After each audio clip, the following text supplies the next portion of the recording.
Selanjutnya, Tribuners hanya satu unit kapal feri yang beroperasi. Berikut harga tiket feri Masohi Tulehu. Saat ini cuma satu unit kapal feri yang beroperasi di rute pelabuhan Inamarina Tulehu.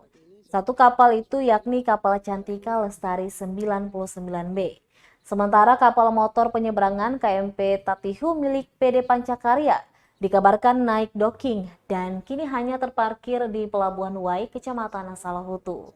Unit Pelabuhan Amahai di Pantai Inamarina, Kota Masohi, Izak Sopakua mengatakan KMP Tatihu belum beroperasi sejak tanggal 20 Agustus 2020 lalu sampai hari ini, sehingga rute penyeberangan dari Kota Masohi menuju Pulau Ambon lewat Pelabuhan Tulehu hanya satu armada milik PT Dharma Indah.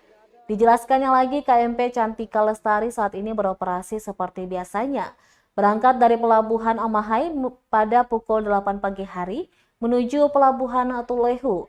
Kapal tersebut akan kembali melayani rute sebaliknya dari Pelabuhan Tulehu pada pukul 2 siang hari atau menuju ke Pelabuhan Amahai.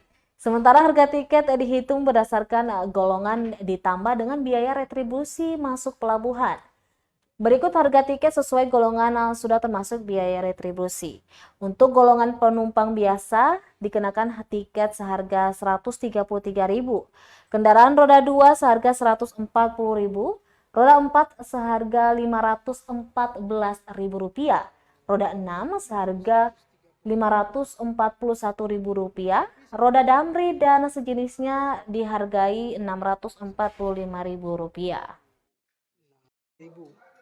Dengan 8 pagi, tentunya sinar matahari masih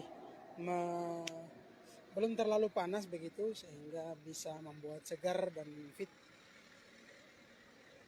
badan tentunya. Dan Tribuners, kita lihat tidak ada kepadatan kendaraan di sini.